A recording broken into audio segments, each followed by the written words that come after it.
जैसे आप लोग देखें,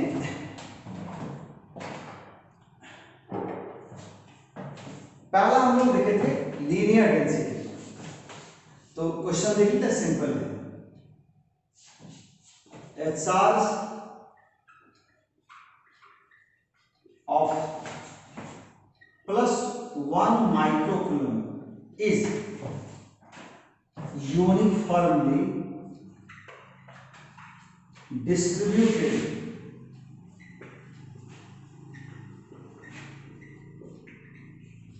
on a wire of 10 centimeter length. Find its linear density. Find its linear density. इसका linear density क्या होगा? A charge of +1 microcoulomb mu is uniformly distributed on a wire of length 10 centimeter. On a wire of 10 centimeter length, find its linear density. इसका linear density क्या होगा? हम लोग देखें क्या, कोई भी क्वेश्चन बनाने के पहले हम लोग करते क्या है, गिवन को निकालते हैं। तो पहले गिवन देखेंगे कि व्हाट इज गिवन। तो Q equal to 1 mu c plus 1 mu c and L equal to 10 centimetre. इसको तुरंत कन्वर्ट कर लेंगे एसआई में, 0.1 मीटर और 10 टू द पावर -1 मीटर। तो हम जानते हैं linear density lambda equal to क्या होता है, Q बाई क्या होता है, L। तो लैम्डा इक्वल टू क्या हो जाएगा, 1 इंटू 10 टू द पावर -6। इसको और लिख सकता है बाबू, 1 into 10 to the power -1 metre. आइए ध्यान दीजिए, 1 into 10 to the power -6 coulomb बटा 1 into 10 to the power -1 metre. तो lambda is nothing but what, 10 to the power -6 plus 1, यानी कि 10 to the power -5 coulomb per metre, यानी कि लैम्डा का value 10 to the power -5 coulomb per metre.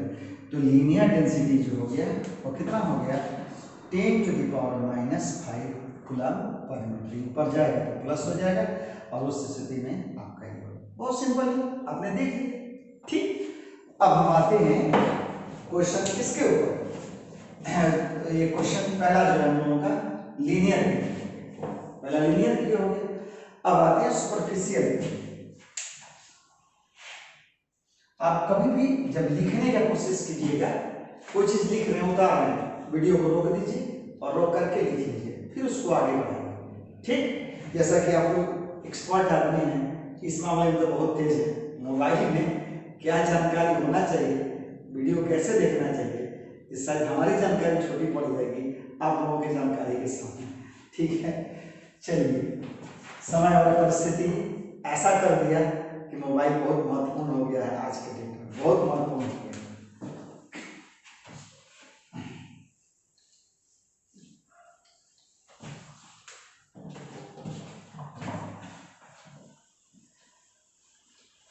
आज हर घर में जिसके यहाँ 2-3 बच्चे हैं तो शायद 2-4 किलो आटा तो नहीं लगता होगा, लेकिन 2-4 GB डाटा जरूर खर्च हो जाता होगा। यानी यहाँ आज के डेट में डाटा जो है ज़्यादा कंज्यूम हो रहा है आटा के अपेक्षा। ठीक है, चलिए ध्यान देते हैं। तो अब दूसरा क्वेश्चन हम लोग लेते हैं। दूसरा क्वेश्चन हमारा है, दूसरा क्वेश्चन है कि a charge of 2 microcoulomb plus 2 microcoulomb is uniformly distributed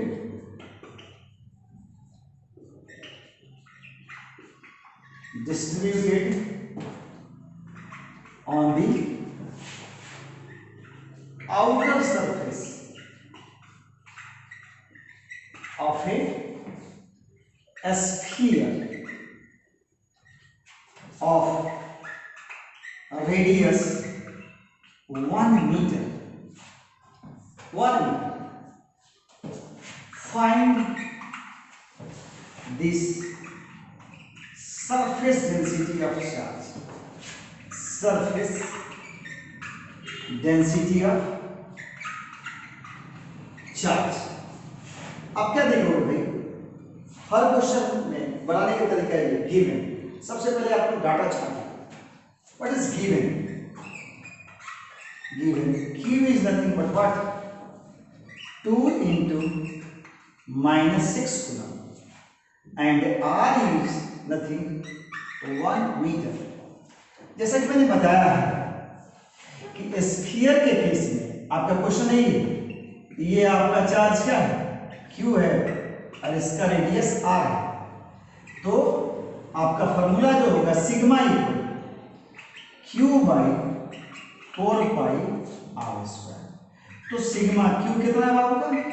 2 into 10 to the power -6 बटा 4 3.141 into 1 मीटर 1 का स्क्वायर, यानी सिग्मा इक्वल टू काट दीजिए 2 और 10 to the power -6 और देखिए 2 8 2 6, ये आपका हो गया नीचे 1 का स्क्वायर करेंगे 1 आएगा। अब इसको हल कीजिएगा। अब इतना हमसे मत करवाइए कि सर इसका हल क्या होगा। 6.282 कूलम पर मीटर स्क्वायर। देखा, बहुत सिंपल सी चीज, बहुत सिंपल सी चीज, बहुत सिंपल सी चीज। ठीक, अब देखिए ध्यान से इसमें क्या करना है। देखिए अब एक क्वेश्चन हम लोग लेते हैं हॉलम डिस्ट्रीब्यूशन से। भाई हॉलम डिस्ट्रीब्यूशन से क्वेश्चन क्या है? ठीक, कि वॉल्यूम डिस्ट्रीब्यूशन से क्वेश्चन क्या है? बहुत सिंपल है। वॉल्यूम डिस्ट्रीब्यूशन से क्या है sir?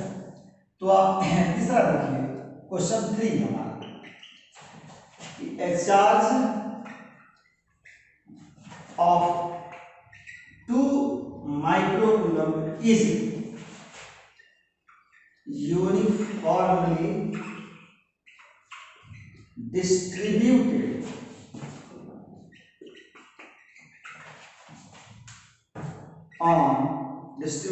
inside a cylinder of a radius 1 centimeter and length 1 meter. Radius 1 centimeter and length 1 meter. Find the volume density of the system.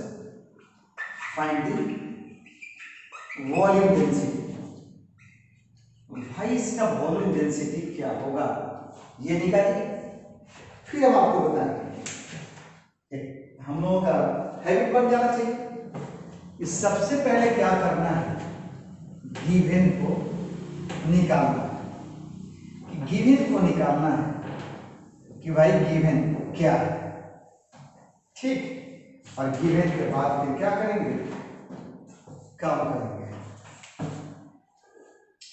ठीक, अब देखिए ध्यान से मैं क्या करने जा रहा हूं। तो गिवन क्या है, तो Q equal to 2 into 10 to the power -6 coulomb, 2 microcoulomb.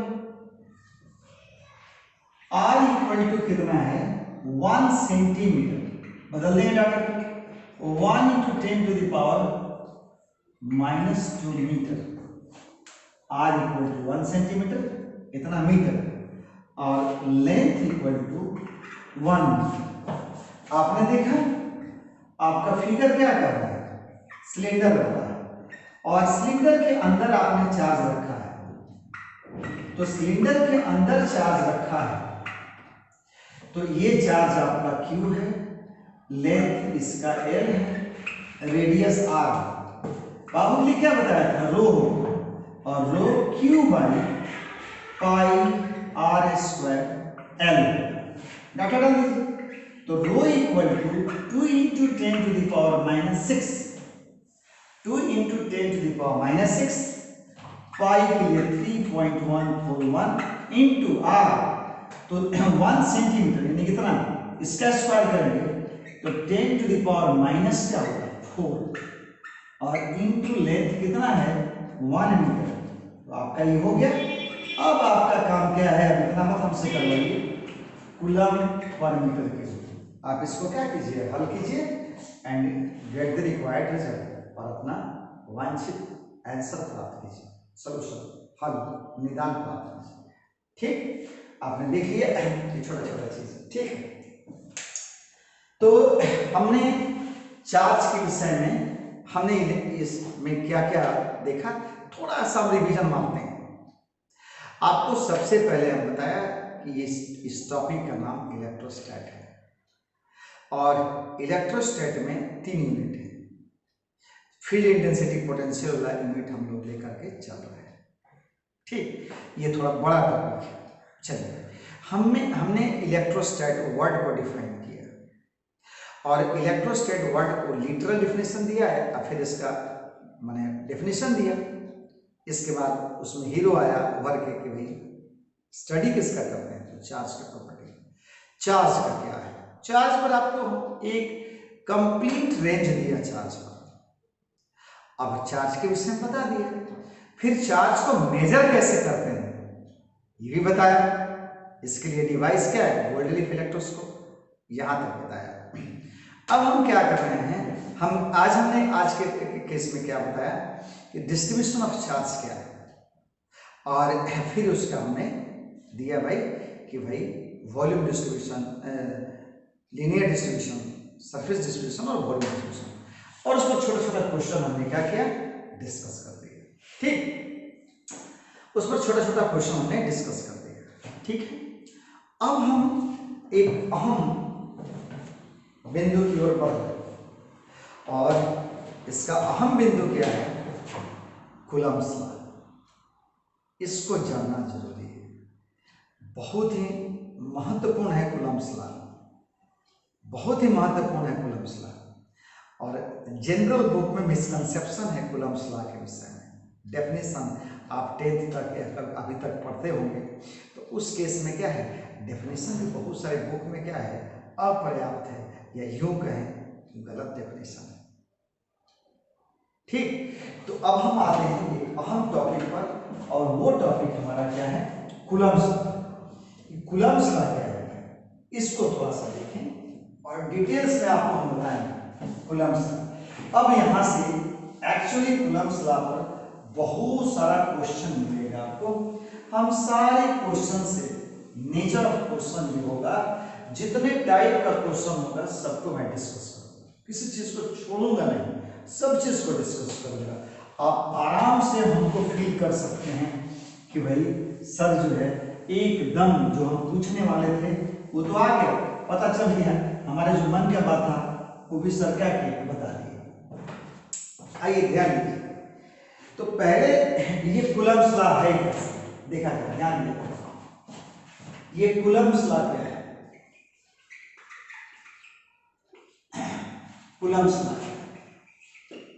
ठीक, ध्यान दीजिए, सबसे पहले तो हम फोर्स की दुनिया के विषय में थोड़ा चर्चा करें। हमने आपको फोर्स के विषय में बताया था भाई, पहले वाला क्लास में आपको 11th में बताया था कि व्हाट इज फोर्स, फोर्स क्या है। ठीक, इसके बताया था कि कितने प्रकार का फोर्स होता है, तो आपको बताया था कि 2 प्रकार का फोर्स होता है, एक रियल फोर्स होता है, एक सूडो फोर्स होता है। रियल फोर्स का जब डेफिनेशन दे रहा था, सूडो फोर्स का डेफिनेशन दे रहा था, उसमें चर्चा हुआ था फ्रेम ऑफ रेफरेंस का। मैंने आपको बताया था फ्रेम ऑफ रेफरेंस क्या है, कितने प्रकार का है, इनर्शियल और नॉन इनर्शियल, डिटेल्स में बताया था। फिर हमने बताया था कि रियल फोर्स का एग्जाम्पल क्या है, मतलब हम लोग ढूंढने जा रहे हैं कि जो हमारा कोलंबियन फोर्स है, इलेक्ट्रोस्टैटिक फोर्स है, इस फोर्स की दुनिया में कहां पर है, हम ढूंढ के पहले उसको फोर्स की दुनिया में खोज कर निकालते हैं। और तब इसकी चर्चा करेंगे। तो हम रियल फोर्स को हमने दो पार्ट में डिवाइड किया था। एक था कांटेक्ट फोर्स, एक था action at A distance force.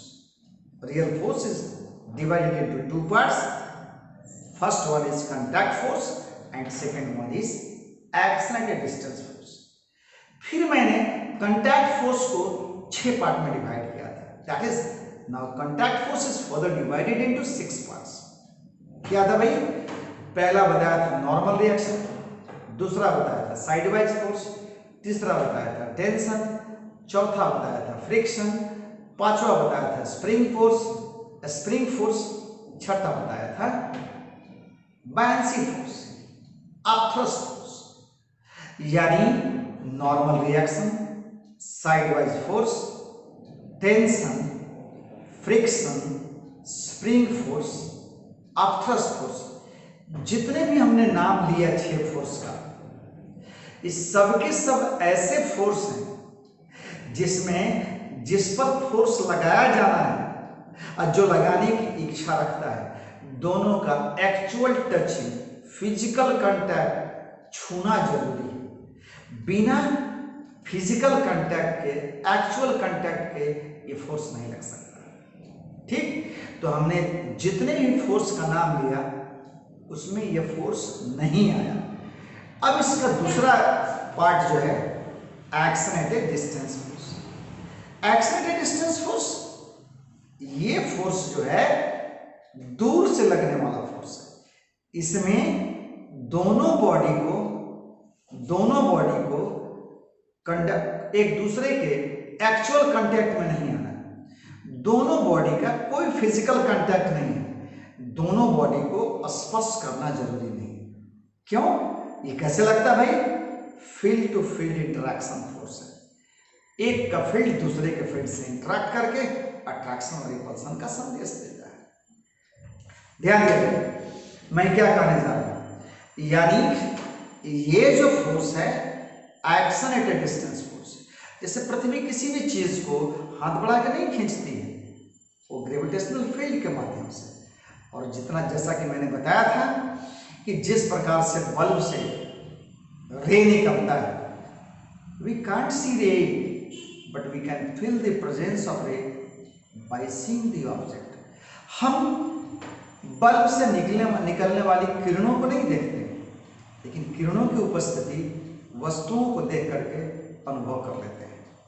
ठीक उसी प्रकार से मासी बॉडी से ग्रेविटेशनल लाइंस ऑफ फोर्स निकलता है। वो ग्रेविटेशनल लाइंस ऑफ फोर्स उस मासी बॉडी के चारों तरफ ग्रेविटेशनल फील्ड क्रिएट करता है। We can't see gravitational lines of force in gravitational field but we can feel the presence of gravitational field.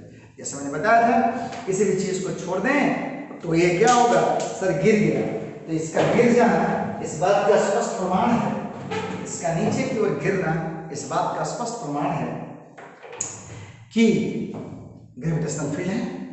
उसी प्रकार से हर चार्ज बॉडी से इलेक्ट्रिक लाइंस ऑफ फोर्स निकलता है, और यही इलेक्ट्रिक लाइंस ऑफ फोर्स जो है उस चार्ज बॉडी के चारों तरफ इलेक्ट्रिक फील्ड क्रिएट करता है। We can't see electric field but we can feel the presence of electric field. यानी ठीक है, इसके बाद एक और एग्जांपल है मैग्नेटिक फोर्स। मैग्नेटिक फील्ड, वहां हम लोग मैग्नेटिक फील्ड को भी नहीं देख सकते हैं, लेकिन उसको फील कर सकते हैं। एक मैग्नेट के पास कुछ मैग्नेटिक मटेरियल ला करके या मैग्नेट ला करके अट्रैक्शन रिपल्सन के माध्यम से फील करते हैं। किस चीज को फील करते हैं? मैग्नेटिक फील्ड को। इसका मतलब स्पष्ट है कि ये कूलम्बियन जो फोर्स है, इलेक्ट्रोस्टैटिक फोर्स है, और किस श्रेणी का फोर्स है? Action at A distance force. ठीक, अब आते हैं इसकी चर्चा करते हैं। क्या भाई चर्चा करते हैं? क्या है भाई? समझिए इस चीज को। जैसे मैंने बताया कि इसमें थोड़ा मिसकंसेप्शन है,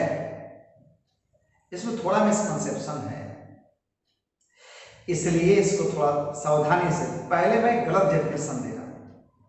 आप देखेंगे इसमें जो प्राइमरी जानकारी आपका है उसमें आप कहीं पर भी इसको गलत नहीं काट पाएंगे, लेकिन ये गलत है।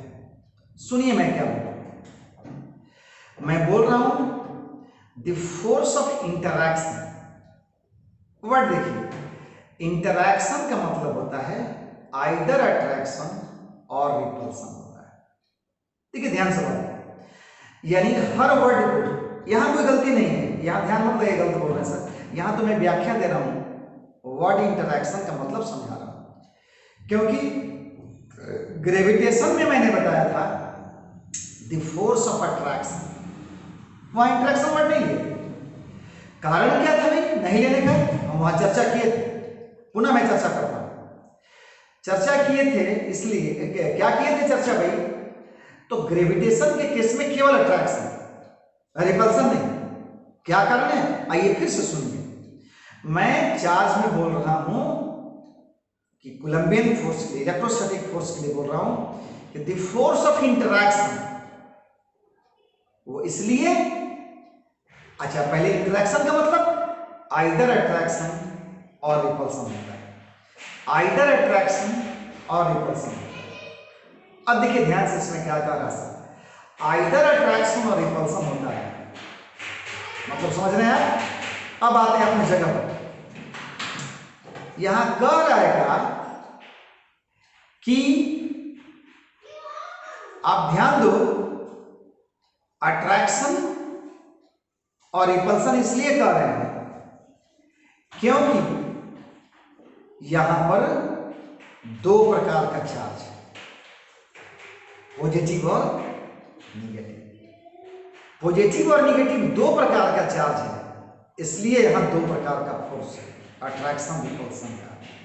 वहां केवल एक ही प्रकार का मास है, केवल एक प्रकार का मास है, इसलिए वहां फोर्स भी एक प्रकार का है। यानी केवल पॉजिटिव मास है, निगेटिव मास का कोई कंसेप्ट नहीं, निगेटिव मास का कोई कंसेप्ट नहीं है। यानी -5 kg आलू खरीद लीजिएगा, ऐसा कभी नहीं होगा, नहीं खरीदिएगा। लेकिन निगेटिव मास का कोई कंसेप्ट नहीं, तो निगेटिव मास का कंसेप्ट नहीं है, केवल एक ही प्रकार का मास है, इसलिए वहां एक प्रकार का फोर्स है। और इलेक्ट्रोस्टैट में दो प्रकार का चार्ज है, पॉजिटिव और निगेटिव, इसलिए दो प्रकार का फोर्स है, अट्रैक्शन और रिपल्सन। मैग्नेट में दो प्रकार का पोल है, नॉर्थ और साउथ, इसलिए वहां दो प्रकार का फोर्स है, अट्रैक्शन और रिपल्सन। अब समझ में आ गया। तो ग्रेविटेशन में केवल अट्रैक्शन यूज किया जाता है वर्ड, और यहां केवल यूज किया जाता है क्या, इंटरैक्शन। इंटरैक्शन का मतलब आइदर अट्रैक्शन और रिपल्सन। ठीक, आइए फिर से हम क्या करते हैं, डेफिनेशन को स्टार्ट करते हैं। तो the force of interaction between any two charges is directly proportional to the force of interaction between any two charges is directly proportional to product of magnitude of the two charges and inversely proportional to a square of the distance between them। आपने सुना कि the force of interaction between two charges, between any two charges is directly proportional to the product of magnitude of the two charges and inversely proportional to a square of the distance between them, a square of the distance between them। ध्यान दीजिए मैं क्या बोल रहा हूं। अब आप समझिए तो मैं कहां गलत बोला। मैं फिर से एक बार डेफिनेशन को पूरा बोलता हूं। The force of interaction between any two charges is directly proportional to the product of magnitude of the two charges and inversely proportional to the square of the distance between them. अब आप इसमें थोड़ा ढूंढिए तो मैं कहां गलत बोला। अगर ढूंढ पाते हैं अच्छा है, इसका मतलब बेहतर बुक के संपर्क में आप हैं। ठीक, अगर यही चीज याद की है तो अधूरी है जानकारी। ठीक, अब देखिए ध्यान से, इसका एक्चुअल डेफिनेशन क्या है, एक्चुअल डेफिनेशन क्या है। ठीक, इसका एक्चुअल डेफिनेशन क्या, पहले सुना देते हैं। अब सुनिए ध्यान से, ये परफेक्ट डेफिनेशन दूंगा मैं। कह रहा है कि the force of interaction between any 2 point charges, between any 2 point charges must be point in size, charges must be point in size। ध्यान दीजिए, यानी चार्ज बॉडी के लिए फेल है कूलम्ब्स लॉ, चार्ज बॉडी के लिए फेल है। ये किसके लिए भाई? पॉइंट चार्जेस के। ग्रेविटेशन में क्या बताए थे? पॉइंट मास के लिए न्यूटन, आपका जो न्यूटन्स लॉ ग्रेविटेशन था पॉइंट मास के लिए था। उसी तरह से यहाँ point charges, charges must be point in size. फिर आगे कंटिन्यू करते हैं, क्या भाई? The force of interaction between any 2 point charges, any 2 point charges. अब आगे देखिए, केप्ट एट रेस्ट। चार्जेस क्या होना चाहिए? They must be kept at rest. अगर मोशन में होंगे फेल कर जाएगा। अगर एक बॉडी होगा चार्ज, एक पॉइंट होगा फेल कर जाएगा, उसके लिए अलग से कंसेप्ट लगाना पड़ेगा। तो ध्यान देना है। अब हम पूरी तरह से एकीकृत रूप में, यूनिफाइड रूप में हम अपनी डेफिनेशन दे रहे हैं। तो ये डेफिनेशन इसका राइट है कि the force of interaction between any 2 point charges kept at rest, between any 2 point charges kept at rest is directly proportional to, क्या सुना? The force of interaction between any 2 point charges kept at rest is directly proportional to the product of magnitude of the 2 charges and inversely proportional to the square of the distance between them and inversely proportional to square of the distance between them। फिर से सुनाता हूं, the force of interaction between any 2 point charges kept at rest is directly proportional to the product of magnitude of the 2 charges and inversely proportional to the square of the distance between them। ठीक, अब इसको हमने क्या करना है? Mention करा दे रहा हूं, लिखवा दे रहा हूं। क्या भाई? the force of interaction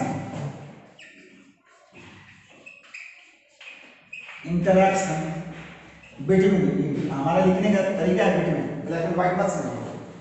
the force of interaction between any 2 point charges must be point in size, any 2 point charges kept at rest and they must be kept at rest, क्या देखा? the force of interaction means either attraction or repulsion, या तो आकर्षण या प्रतिकर्षण का बल between any 2 point charges, कोई भी 2 बिंदुवत आवेश जो स्थिर रखे kept at rest is directly proportional to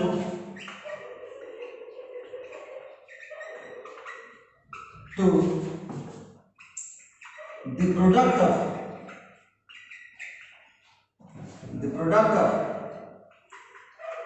magnitude of the 2 charges,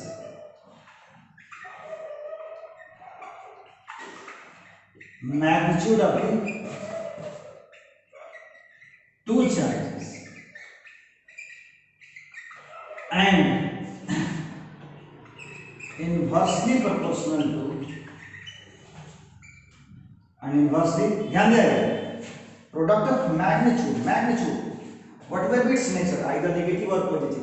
जब हम फोर्स लेंगे तो हमेशा माइनस प्लस लेंगे, केवल और केवल मैग्नीट्यूड लेंगे, प्लस लेंगे। Magnitude of the 2 charges and inversely proportional to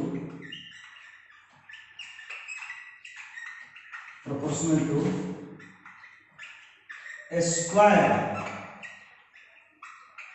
of the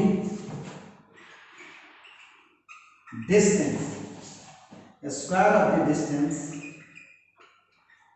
between them, क्या देखा? The force of interaction between any 2 point charges kept at rest is directly proportional to the product of magnitude of the two charges and inversely proportional to the square of the distance between them. ठीक, अब थोड़ा सा mathematically इसको हम लोग देखें। Mathematically देखिए, जैसे हम क्या करते हैं, हम दो चार्ज ले लेते हैं, एक है Q1 और दूसरा का वैल्यू है Q2। ये दोनों पॉइंट चार्ज है, ये दोनों बिंदुओं पर रखे हुए, मान लीजिए A पॉइंट पर और B पॉइंट पर रखे हुए, A पॉइंट पर और B पॉइंट पर रखे हुए। ठीक, इनके बीच की दूरी क्या है? ठीक, तो पहला स्टेटमेंट कूलम्ब्स का कहता है directly proportional to the product of magnitude of the two charges, यानी F proportional to Q1 into Q2, F proportional to Q1 into Q2। इसलिए थोड़ा सा मैग्नीट्यूड लेते हैं भाई, आप मिस्टेक नहीं कीजिएगा, प्लस हो माइनस हो हमेशा प्लस लेना, बार बार हमेशा नहीं लिखना। और दूसरा पहलू इसका कर रहा है inversely proportional to square of the distance between them. आपको मैंने बताया r क्या है सर? इनके बीच का डिस्टेंस है, तो दूसरा पहलू कहता है 1/r²। अभी जब दोनों को हम कंबाइन करते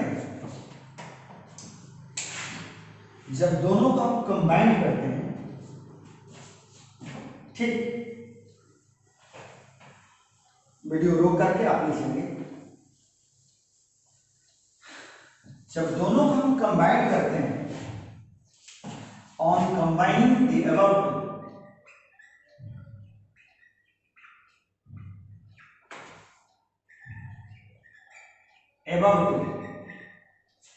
A proportional to Q1 into Q2 by r², और F equal to K times Q1 Q2 by r²।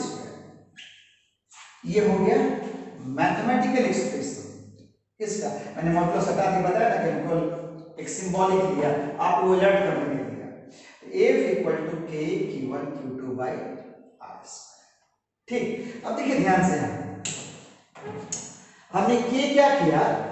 Proportionality constant के रूप में लिया, तो प्रोपोर्शनलिटी को हटाया, साइन को, प्रोपोर्शनलिटी साइन को हटाया, यहां प्रोपोर्शनलिटी साइन को हटाया, उसके लिए K डाला।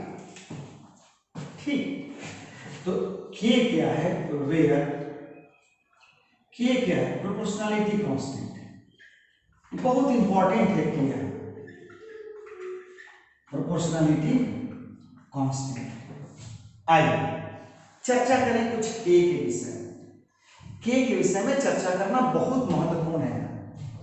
अब हमारे लिए हम एक सिंपल सा पहले छोटा सा यूनिट CGS पर डील करते हैं। तो इन CGS यूनिट,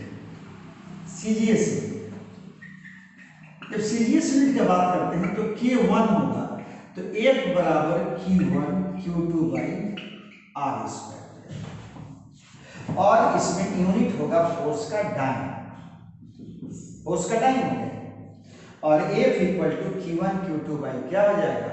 r² हो जाएगा। बस समझ आ गई?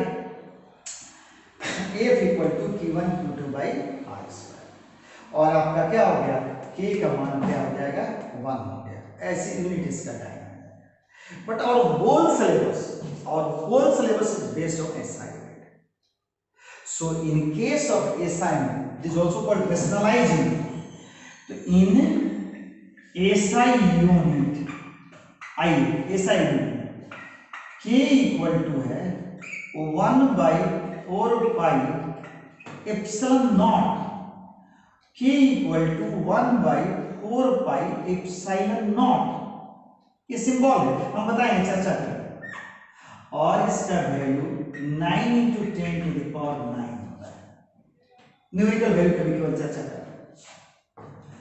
K का वैल्यू जो होगा 1/4 pi एप्सिलॉन, न्यूमेरिकल वैल्यू रखेंगे तो इतना होगा।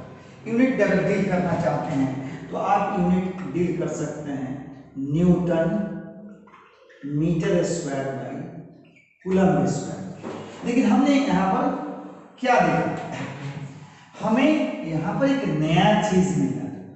क्या मिला? इप्सिलॉन मिला।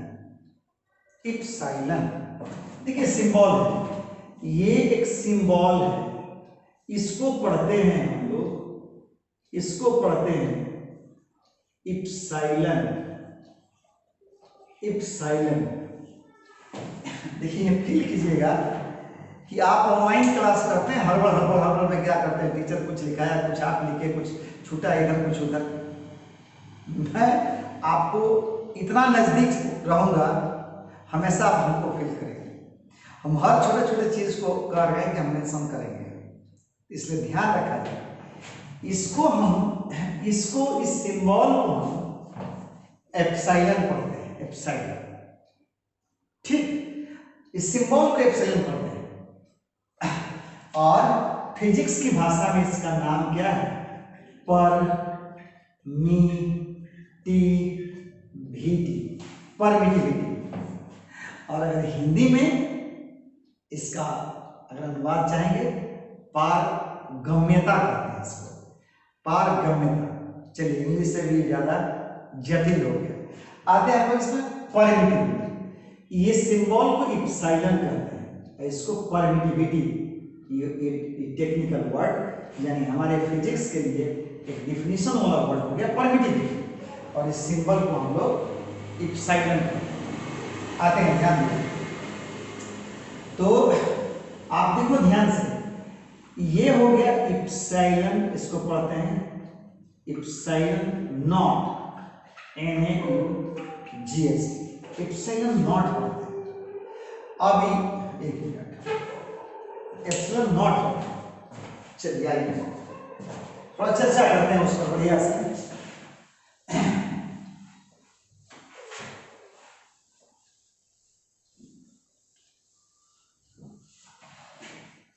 ठीक, हम इतना कहेंगे, बहुत सारा वीडियो आप देखिएगा, क्योंकि वीडियो का तो जमाना है आज यूट्यूब पर बहुत सारा, लेकिन मेरा वीडियो थोड़ा डिफरेंट होगा हर हालत में, जैसा कि हमें लग रहा है। हो सकता है ये अतिशोक्ति हो, लेकिन आप फील करके कमेंट जरूर कीजिएगा।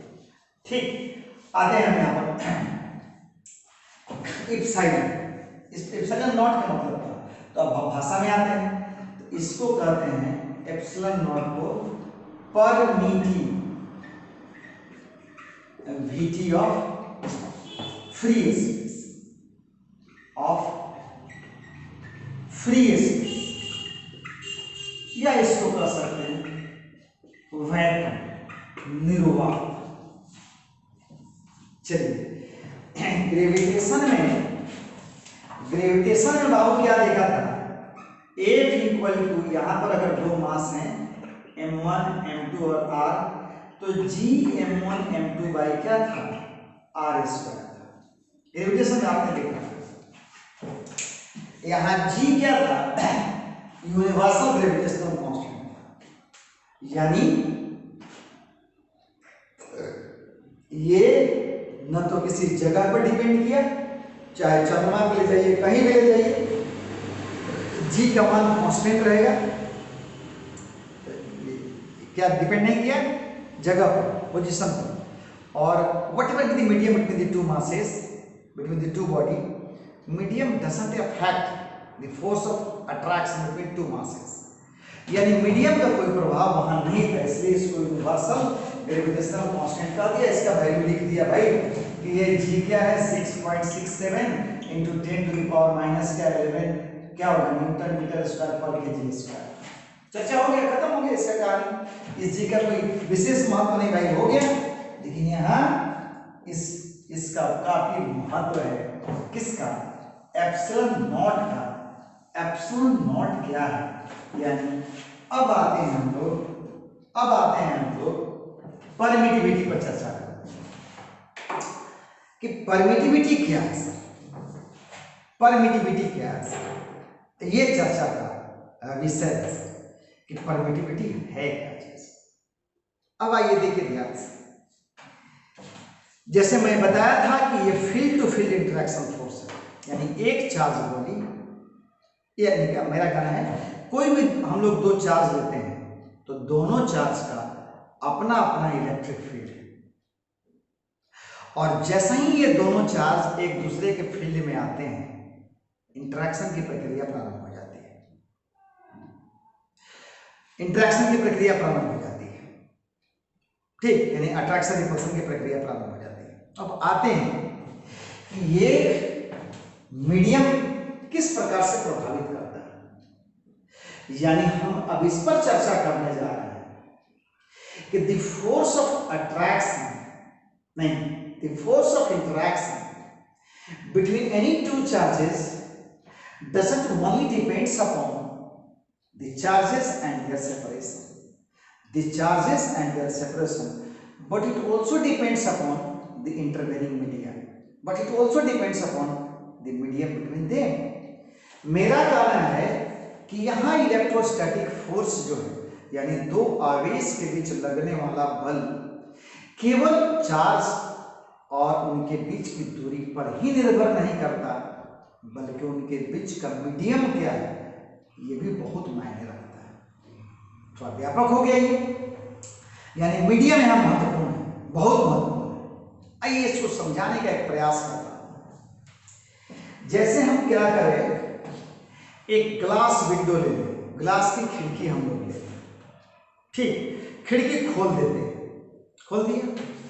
अब मान लीजिए कि उस पार से रे आ रहा है, उस पार से रे आ रहा है, हम क्या देखेंगे, उस पार से अगर रे आ रहा है, खिड़की खुली हुई है, पूरा का पूरा रे क्या होगा, रूम में इंटर कर जाएगा, पूरा का पूरा रे इंटर कर जाएगा। लेकिन अगर हम ग्लास विंडो लगा दें और फिर इसी प्रक्रिया को रिपीट करें, क्या होगा, पिछले केस में जितने रे आए थे क्या रूम में उतना ही रे इंटर करेगा? जवाब क्या आपका है? नहीं। क्यों? क्योंकि पिछले केस में क्या था, खिड़की खुली थी, रुकावट के रूप में कुछ नहीं था, पूरा का पूरा रे इंटर कर गए। लेकिन यहां ग्लास आ गया, ग्लास एक मीडियम हो गया और ये क्या किया, रोक देगा। कैसे रोकेगा? तो कुछ रे को रिफ्लेक्ट कर देगा, कुछ को एब्जॉर्ब करेगा, रेस्ट को ट्रांसमिट करेगा।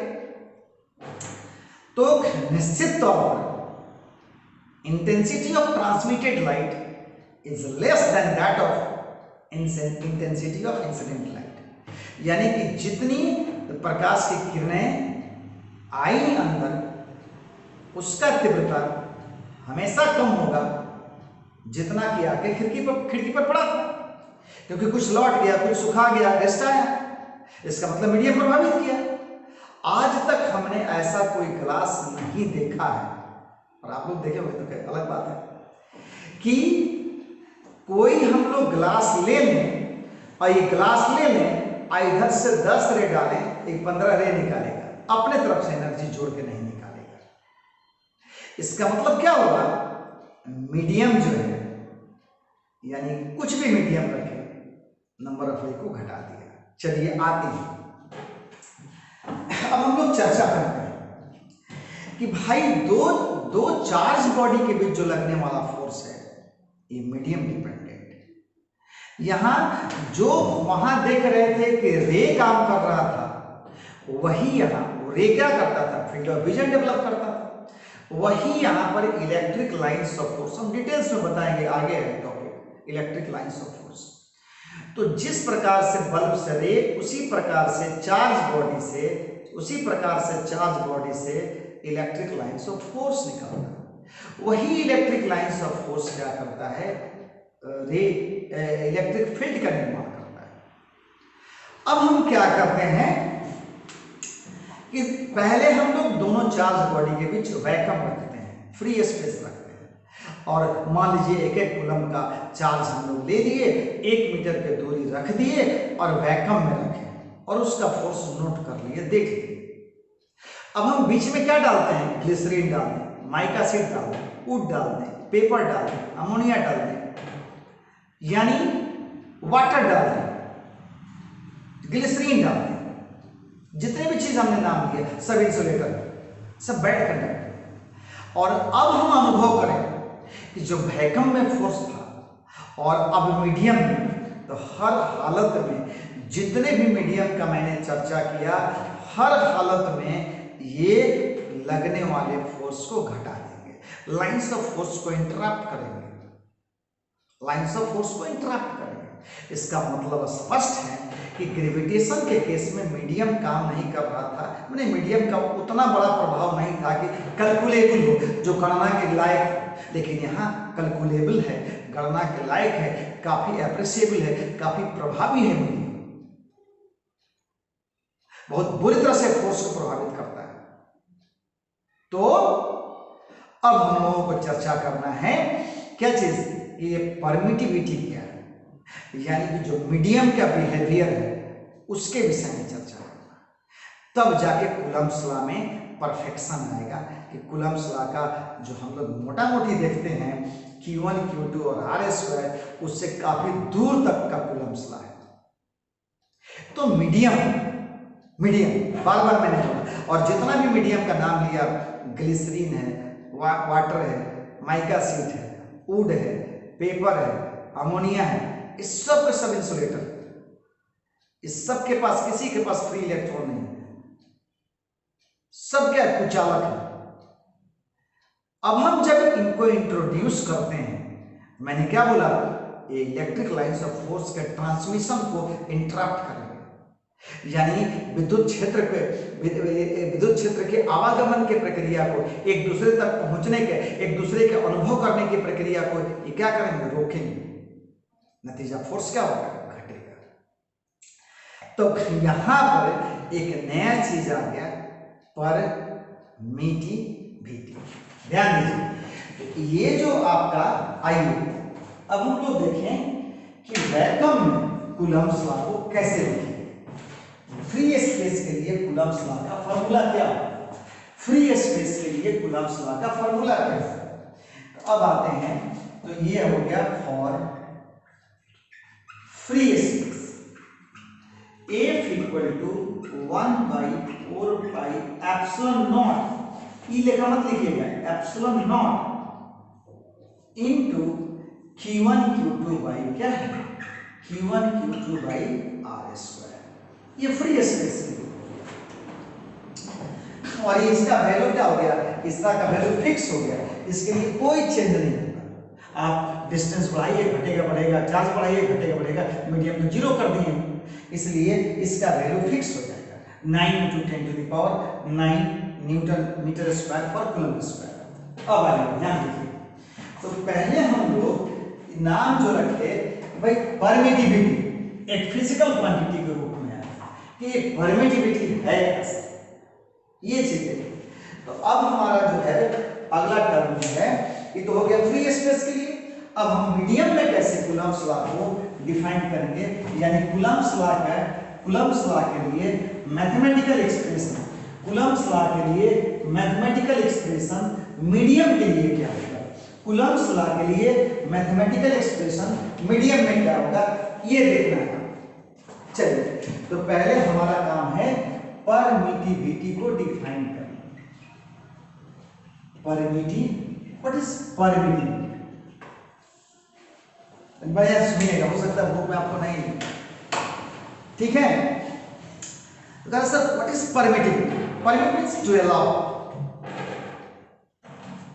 परमिटिविटी कैसे, तो करें it is the property of a medium, it is the property of a medium to transmit electrical influence, electric lines of force, it is the property of a medium, यह एक medium का गुण है क्या भाई, to transmit electrical influence from one side to another side, क्या भाई विद्युतीय प्रभाव को एक तरफ से दूसरे तरफ या दूसरे तरफ से पहले तरफ ट्रांसफर करो, क्या भाई सुना, it is the property of a medium to transmit electrical influence from one side to other side, आगे क्या करो, without the actual transfer of electron from one side to other side, without the actual transfer of electron from one side to another side.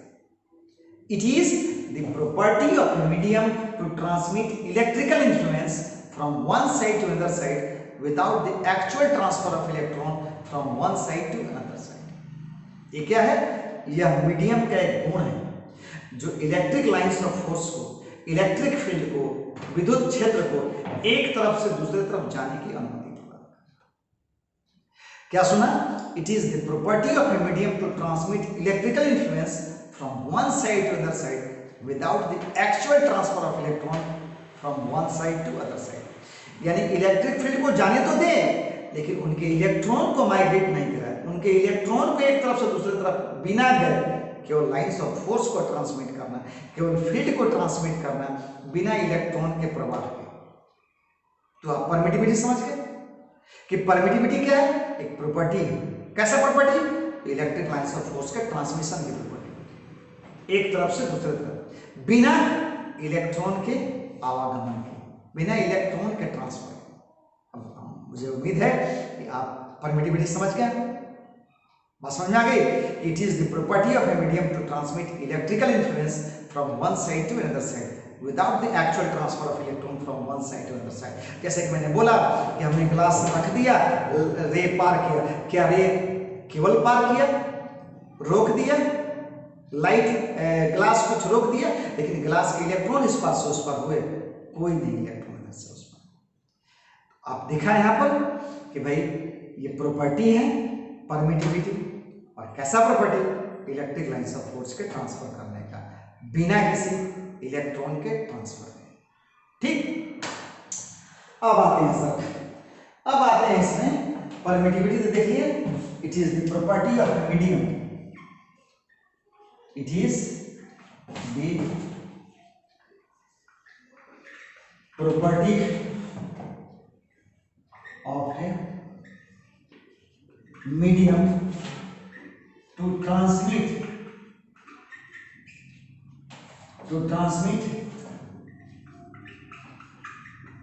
electrical influence from one side to another side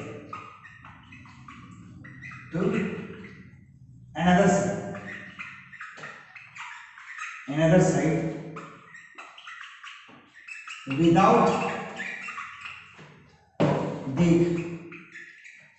actual transfer of electron, actual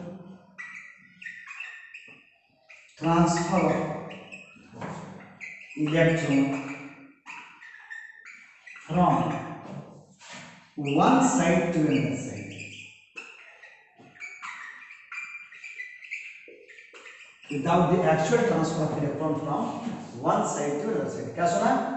It is the property of a medium to transmit electrical influence from one side to another side without the actual transfer of electron from one side to another side. बात समझ आ गई? अब देखिए ध्यान से मैं क्या कर रहा हूँ। मैंने बोला था ना कि हम लोग क्या करना है, मीडियम के लिए कूलम्ब लॉ को लिखना। अब इसमें आता है एक टर्म, इसमें एक टर्म आता है रिलेटिव परमिटिविटी, वो चीज यानी एक मिनट देख लीजिएगा क्या चीज। अब हम लोग आते हैं किसके लिए भाई? हाँ, रिलेटिव परमिटिविटी। पहले देख लीजिए ये रिलेटिव परमिटिविटी है, परमिटिविटी देखिए। अब रिलेटिव परमिटिविटी, रिलेटिव परमिटिविटी क्या है? तो कह रहा है it is defined as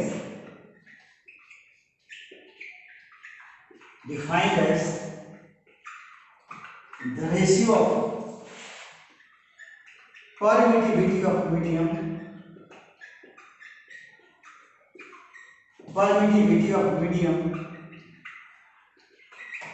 to that of permittivity of free space। ठीक, ध्यान दीजिए, permittivity of medium to that of permittivity of free space. इसको लिख लीजिएगा। तो ऐसा सुविधा है यहाँ पर, वीडियो रोक रोक करके सब काम कर सकते हैं। सुन करके जो अच्छा चीज लगे फट से उसको नोट कर लेना, कि जो लिखा हुआ चीज जो नहीं लिखे हैं, जो बोल रहे हैं उसमें जो आपको महत्वपूर्ण है उसको भी नोट कर सकते हैं आप। Free space, it is noted by epsilon R, it is denoted by epsilon r mathematically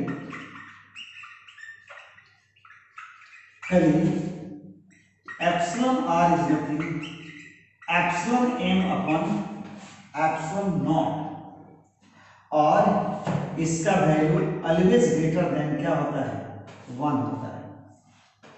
अब देखिए इसका इट हैज नो, क्योंकि दो सेम फिजिकल क्वांटिटी रेशियो, इसलिए इट हैज नो यू, इसका वैल्यू होगा यानी यूनिट डायमेंशन होगा, इसका नो है इसका नहीं होगा। It has no unit and no dimension epsilon R. ठीक, आइए ध्यान दीजिए इसमें क्या कहता है।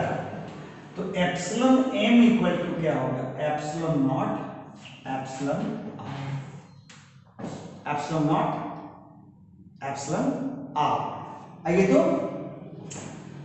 अब हम लोग आते हैं, हमने बोला था ना कि मीडियम के केस में कूलम्ब्स लॉ क्या है। तो फॉर मीडियम यानी एफ एम, वो आपका एफ एम नहीं है बैंड होगा, ये फोर्स फॉर मीडियम, तो 1/4 पाई एप्सिलॉन एम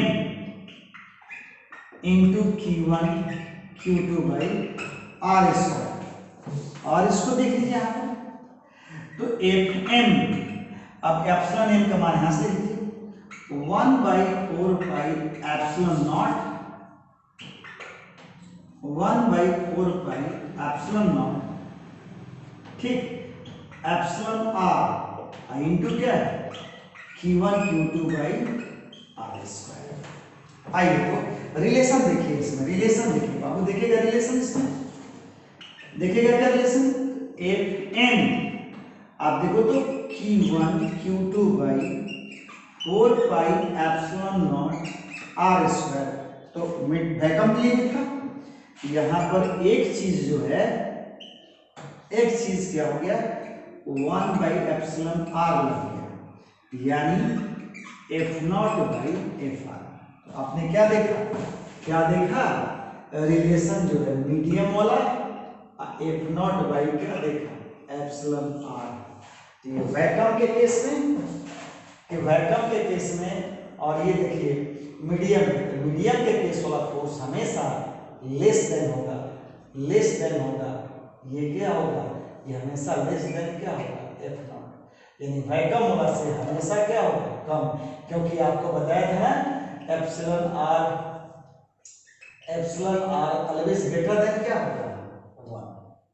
तो इसका एफ एम का मान हमेशा, यानी F am always less than क्या होगा, एफ नॉट होगा, F am always less than क्या होगा, एफ नॉट। और हम लोग जितना भी चीज बताए थे उसमें मीडियम में वाटर है, अमोनिया है, ग्लिसरीन है, माइका सीट है, वुड है, पेपर है, वो सब क्या इंसुलेटर है। और इस मीडियम को क्या कहते हैं, डाइलेक्ट्रिक कहते हैं। मीडियम को क्या कहते हैं, डाइलेक्ट्रिक कहते हैं। यानी जो डेफिनेशन दे रहे थे परमिटिविटी का, उसमें आप जोड़ सकते हैं, क्या था, it is the property of a medium to transmit electrical influence from one side to other side without the actual transfer of electron from one side to another side, without the actual transfer of electron from the one side to another side, ठीक। the medium is called dielectric and its property is called permittivity. medium is called dielectric and its property is called, medium is called dielectric and property is called permittivity. medium को dielectric कहते हैं और property को permittivity कहते हैं। और dielectric के example में आपको बताया, वाटर में ये सब चीज बताया। तो हम इसके लिए फिर हम नेक्स्ट क्लास में क्या करेंगे, फिर कूलम्ब्स लॉ पढ़ाएंगे और इस पर कुछ क्वेश्चन डालेंगे, फिर इसका वेक्टोरियल फॉर्म क्या है, फिर इस पर 7, 8, 10 इंपॉर्टेंट पॉइंट्स हैं जो ऑब्जेक्टिव क्वेश्चन के लिए काफ़ी इंपॉर्टेंट है। तो अगला वीडियो काफ़ी इंपॉर्टेंट होगा काफ़ी ऑब्जेक्टिव क्वेश्चन का न्यूमेरिकल्स के लिए भरा हुआ रहेगा। न्यूमेरिकल्स के लिए खजाना होगा, जानकारी का बहुत ही इंफॉर्मेटिव क्लास होगा नेक्स्ट क्लास। Okay, thanks.